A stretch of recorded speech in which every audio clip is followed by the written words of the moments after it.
Bien, vamos a la palabra del Señor.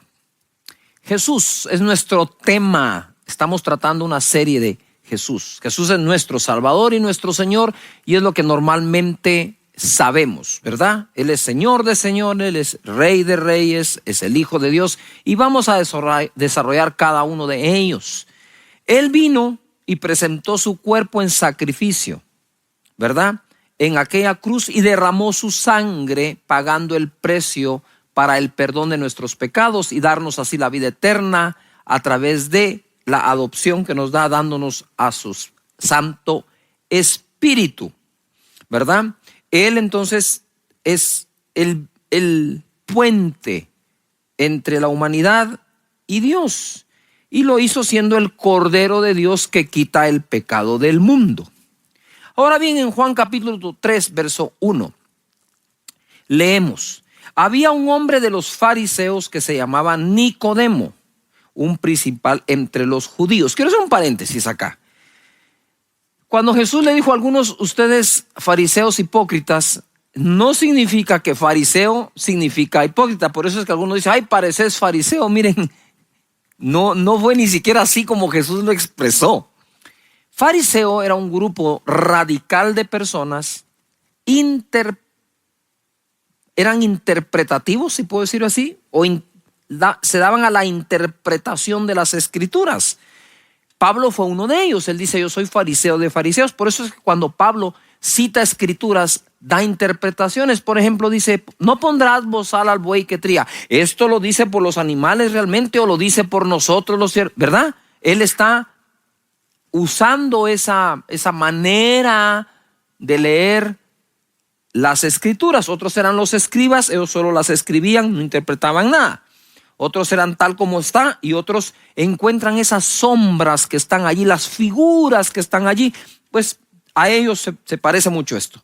Entonces, ¿por qué lo digo? Porque Nicodemo era un fariseo, es decir, le gustaba aprender, le gustaba tener la interpretación de las cosas. Y entonces ahora Jesús va a empezar una conversación con Nicodemo en el contexto de que Nicodemo es fariseo. Impresionante cómo Jesús es nuestro maestro, cómo enseña él. Verso 2, este vino a Jesús de noche y le dijo, Rabí. Rabí quiere decir maestro, ¿verdad? Sabemos que has venido de Dios como maestro. Esto es lo que quiero tomar tiempo hoy para enseñar. ¿Has venido de Dios como hijo de Dios? Sí. ¿Tú eres el Cristo, el Hijo del Dios viviente? Sí. ¿Has venido como el Cordero de Dios que quita el pecado del mundo? Sí. ¿Verdad? ¿Has venido como el Rey de los judíos? Sí. ¿Has venido como el Rey de reyes? Sí. Pero Nicodemo le dice, sabemos que has venido de Dios como maestro. Quiere decir que Jesús fue un maestro de parte de Dios para todos nosotros. Dice, has venido de Dios como maestro, porque, aquí da el por qué, porque nadie puede hacer estas señales que tú haces si no está Dios con él. Estaba interpretando. Jesús vino de parte de Dios como maestro, de parte de Dios, porque nadie puede hacer las señales que haces si Dios no está con él. Él pudo haber dicho, yo sé que tú eres un maestro. ¿Maestro de qué? De muchas cosas, de algunas, no sé. Pero podría no haber agregado de parte de Dios. ¿Me estoy explicando? Él agregó, vienes de parte de Dios como maestro porque las señales que haces solo se hacen si Dios está contigo. ¡Wow!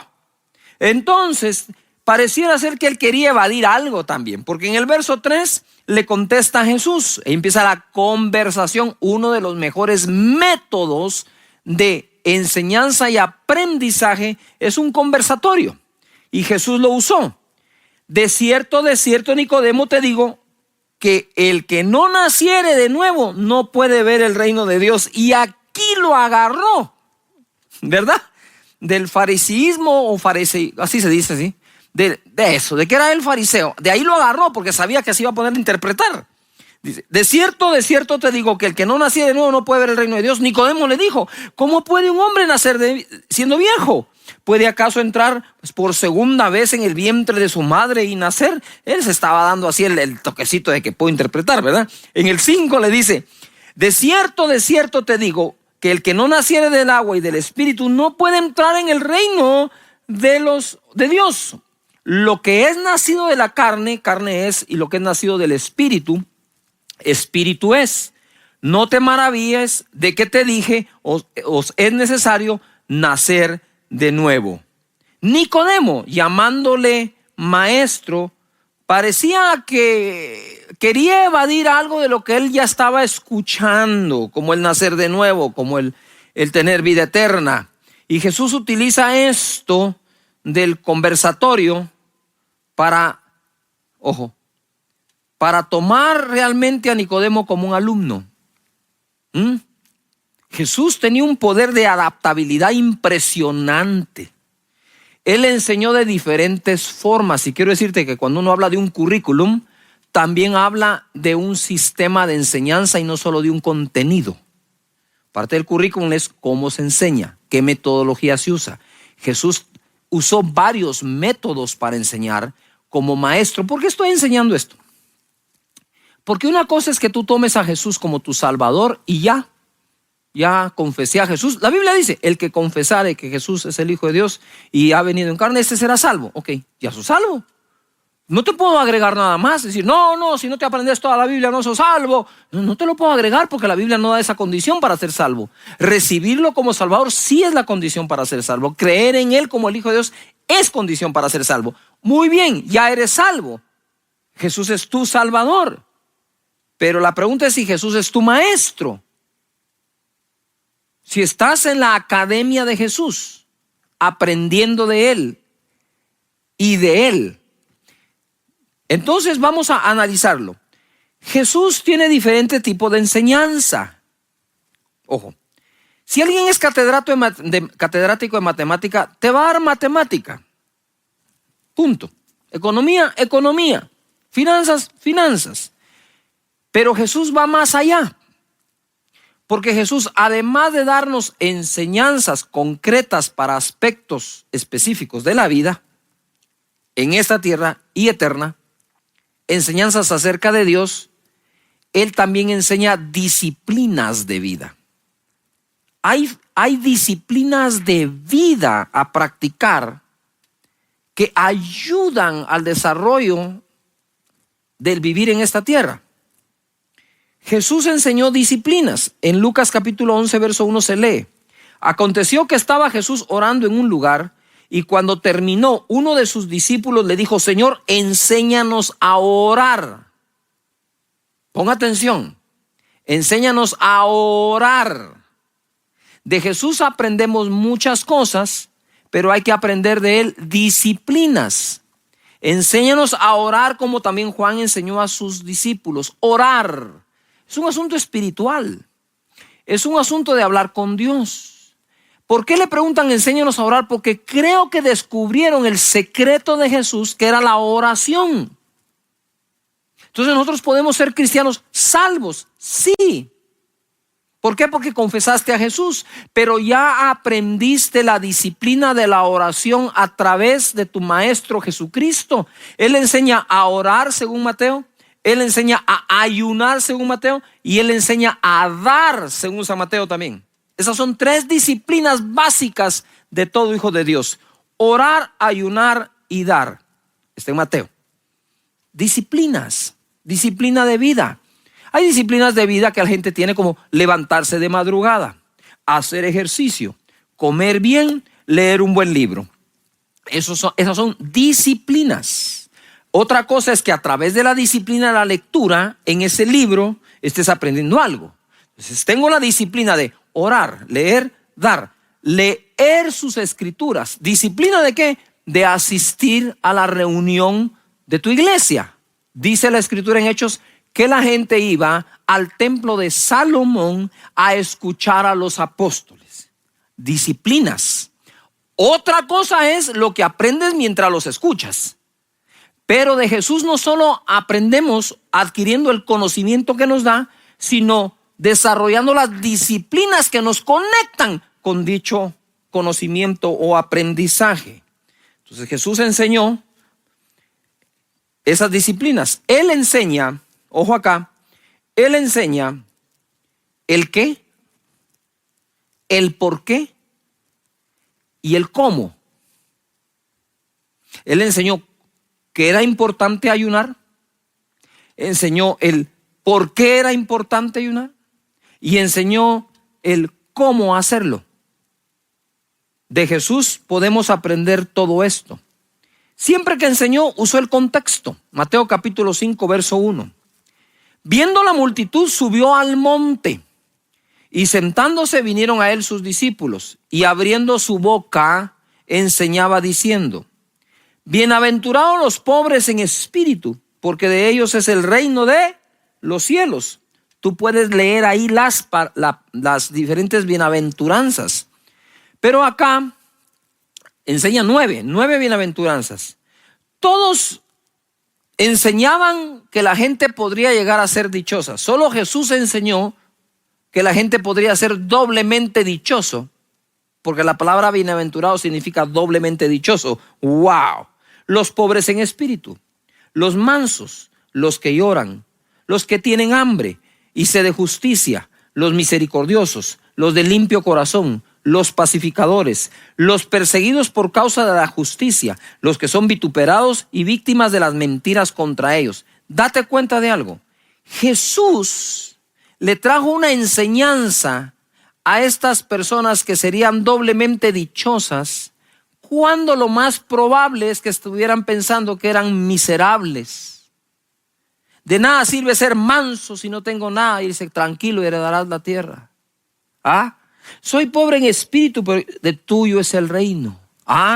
Yo teniendo misericordia de todos, y miren cómo me contestan: tranquilo, dice, porque alcanzarás misericordia. Y les empezó a enseñar algo nuevo, una manera diferente de interpretar las acciones que tomamos en la vida y sus consecuencias. Aquellos posiblemente se sentían desdichados porque eran justos y los perseguían. Hacían las cosas correctas y los difamaban, y se sentían mal por las difamaciones. Y no, ustedes son doblemente dichosos cuando se diga todo tipo de mentiras hablando de ustedes. ¡Wow! ¿Cómo así? Jesús, cuando dice: bienaventurado eres cuando te persiguen, bienaventurados los que tienen hambre y sed de justicia, bienaventurados los pobres de espíritu, no está hablando teología, está hablando filosofía. Porque la filosofía es un conjunto de conocimiento aplicable a las acciones de la vida. Eso es. Él estaba haciendo esto, enseñándoles una nueva filosofía de la vida. ¿Verdad? Cuando tu mamá te dice: no escupas al cielo, porque todo lo que se siembra se cosecha. ¿Verdad? Cuando te dice: cuida, esa es filosofía lo que te está transmitiendo tu mamá. No la llamamos así, pero es eso. Ojo, todo lo que él enseñó lo enseñó en un contexto, y esto, como dije la vez pasada, lo enseñó en un contexto social muy delicado. Porque tenían el reino de los judíos y el reino romano. Ellos coexistían, y Jesús mete un tercer reino, el reino de los cielos. Eso es un maestro. Por eso cuando tú viniste a Cristo y empezaste a aprender, dijiste: yo no pensaba así. Miren cómo está aquí. Cómo no lo aprendí antes. Muy bien, perfecto. Jesús está actuando como tu maestro. Jesús enseña prioridades de vida. Mateo capítulo 6, verso 31, leemos: no os afanéis pues. Wow, esa es una hiper, mega, buenísima enseñanza. Porque si algo perjudica al hombre es el afán. Lo enferma, lo doblega, lo deprime. No se gana nada bueno con el afán. Sin embargo, insistimos en él porque parece ser que si tengo una apariencia de afán, es como que le estoy dando importancia a la vida. Cuando tú dices: no, todo va a salir bien, y ¿cómo te crees vos? Mira, parece que nada te importa. No, sí le importa, lo que pasa es que lo maneja de otra forma. No te tienes que afanar para que algo te importe. De nuevo, Es una nueva propuesta de vida la que Jesús nos hace a través de sus enseñanzas. Me encanta Jesús como maestro. Ya soy salvo, bendito sea por su sangre, pero ahora quiero aprender de él. No os afanéis pues diciendo, y conecta el afán a la boca. Normalmente el afán se conoce por las palabras. ¿Qué comeremos o qué beberemos o qué vestiremos? ¿Qué trabajo encontraremos? ¿Qué nuevo salario me irán a dar? ¿Qué irá a pasar? ¿Con qué iré a pagar? Jesús no fue un maestro que dijo, vengo a enseñarle esto si todo el mundo se aguanta. Él fue empático. Él veía en la humanidad un afán que los estaba consumiendo. ¿Por qué comer? ¿Por qué vestir? Y eso se traduce a ¿con qué lo compro? Y entonces, ¿qué vestiréis? ¿O qué vas a comer? ¿O qué vas a beber? ¿O dónde vas a vivir? O son afanes, son parte de la vida.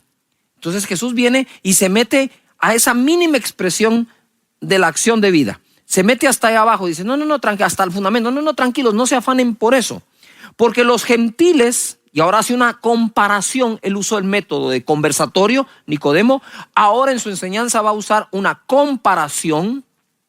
Y les dice, porque los gentiles buscan todas estas cosas, pero vuestro Padre Celestial, y menciona que tienes un Padre, sabe que tenéis necesidad de todas estas cosas. Mas buscad primeramente el reino de Dios y su justicia, y todas estas cosas os serán, ¿qué? Añadidas. Y usted dice, qué bendición, sí, pero no busca el reino, entonces no se le añade, entonces vuelve al afán.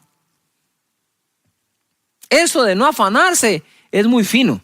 Muy fino. El que lo encuentra abre una oportunidad de bendiciones a su vida enorme. No se afanen. 33. Pero busquen primeramente, prioridad, el reino de Dios y su justicia, y todas esas cosas serán ¿a qué? Añadidas. Así que no os afanéis por el día de mañana, porque el día de mañana traerá su afán. Basta cada día su propio mal. De nuevo, una cosa es recibir a Jesús, su sanidad, su salvación, y otra cosa es recibir de parte de Jesús sus enseñanzas. Yo quisiera que vean ustedes este pequeño video que creo les va a gustar mucho.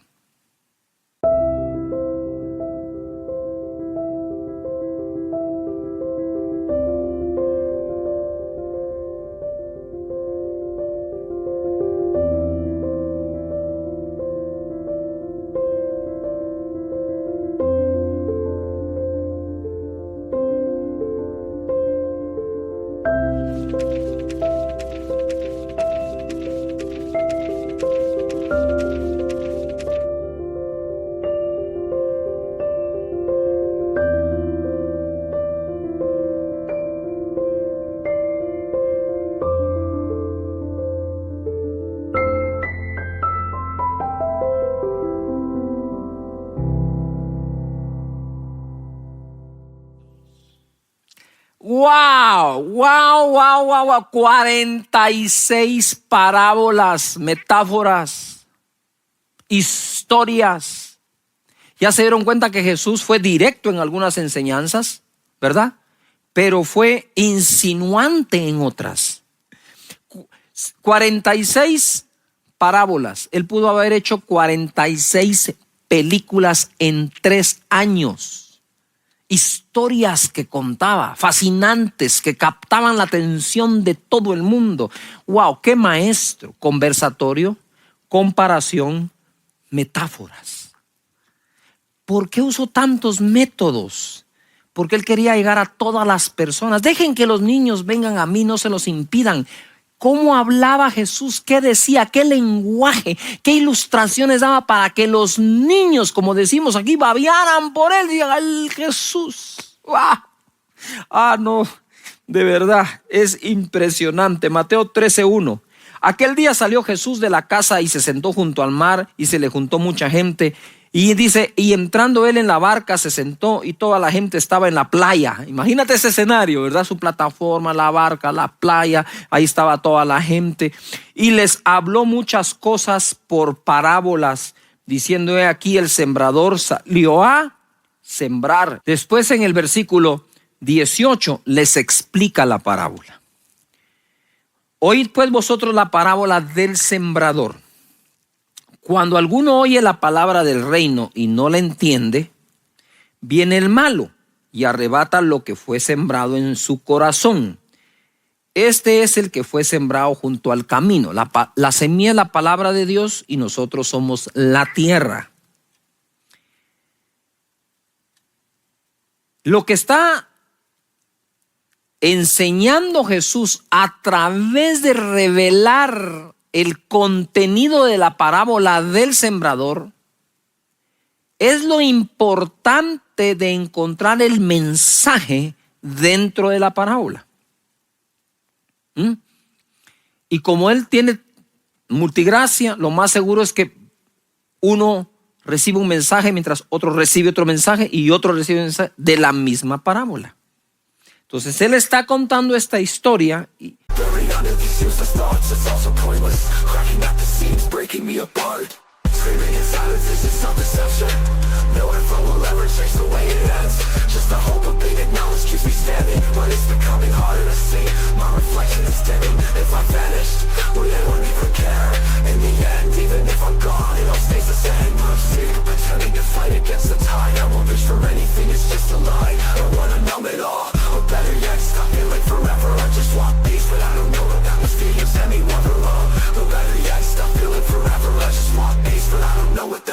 anymore. I don't care if I disappear in the dirt, nothing really matters. In the end, only I can free myself, but soon enough I'll fade into the background, forgotten. I want to disappear from this hollow shallow reflection I can't escape. Wearing masks so no one sees the void. I want to disappear from this shallow reflection I can't escape. Wearing masks so no one sees the void. Y les va a dar la explicación. Sigue en el verso 20. Y el que fue sembrado entre pedregales, este es el que oye la palabra y al momento la recibe con gozo. Pero no tiene raíz en sí, sino que es de corta duración, pues al venir la aflicción o la persecución por causa de la palabra, luego tropieza. El que fue sembrado entre espinos, este es el que oye la palabra, pero el afán de este siglo y el engaño de las riquezas la ahogan y se hace infructuosa. Mas el que fue sembrado en buena tierra, este es el que oye y entiende la palabra y da fruto y produce a 100 y a 60 y a 30 por uno. Aquí yo, no sé tú, yo he pasado muchas veces y he aprendido muchas cosas. Esta última es, la primera tiene que ver con que para yo ser una buena tierra, tengo que manejar bien el entendimiento. La segunda, tengo que manejar bien las emociones. Porque al no entender, el diablo la roba y yo no quiero que una palabra dada por Dios se la lleve el diablo, porque Jesús no le está predicando al diablo, me está predicando a mí. Pero si yo no la entiendo, la agarra el diablo y se la lleva. La segunda cosa es emociones. Con gozo la recibes, de corta duración, porque venida la aflicción, otra emoción, ¿ya? Y la persecución por causa de la palabra, luego tropiezan. Tropezar es, ya no quiero esto. ¿Por qué? Porque como es de corta duración y hay palabra que se siembra, que toma tiempo que germine. ¿Cuándo has visto tú que toda semilla, el fruto o la especie que se sembró, crece al mismo tiempo? Un roble no crece igual de rápido que un tomate, ¿verdad? Hay periodos de cosechas muy cortos, hay periodos de cosechas muy largos. El hule, para que te dé fruto, pasan años de haberlo sembrado. Y así son diferentes. Entonces, y la tierra es distinta también. La aflicción, entonces veo entendimiento, veo emociones. El afán de este siglo vuelve a sacar el afán. El afán es capaz de volver infructuosa la palabra de Dios, que debemos de ella dar fruto.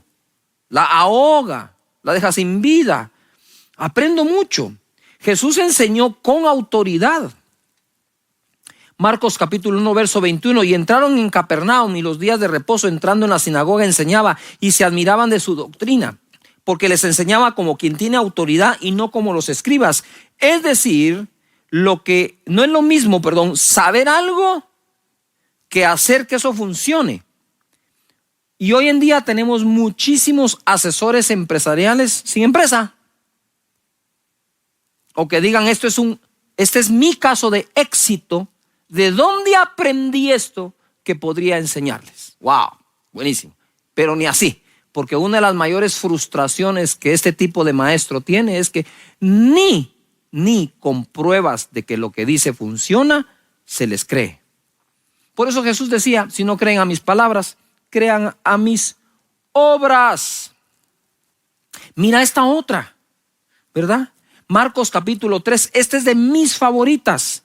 Y dijo a sus discípulos que le tuviesen siempre lista la barca a causa del gentío, para que no le oprimiesen, porque había sanado a muchos, de manera que por tocarle, cuantos tenían plagas caían sobre él, y los espíritus inmundos al verle se postraron delante de él y daban voces diciendo, tú eres el Hijo de Dios. Mas él les reprendía mucho para que no le descubriesen. Verso 13, después subió al monte y llamó así a los que él quiso, y vinieron a él, y estableció a 12 para que estuviesen con él y para enviarlos a predicar y que tuviesen autoridad para sanar enfermedades y para echar fuera demonios. Primero quiero preguntarte, ¿has recibido algún milagro de Jesús? ¿Has visto alguna manifestación del poder de Jesús? Si tu respuesta es sí, Jesús te lo dejó ver porque te está haciendo un llamado a que aprendas de él. Porque cuando aquellos dijeron, wow, ¿cómo sanan los enfermos? Jesús les dijo, vengan, les voy a enseñar cómo.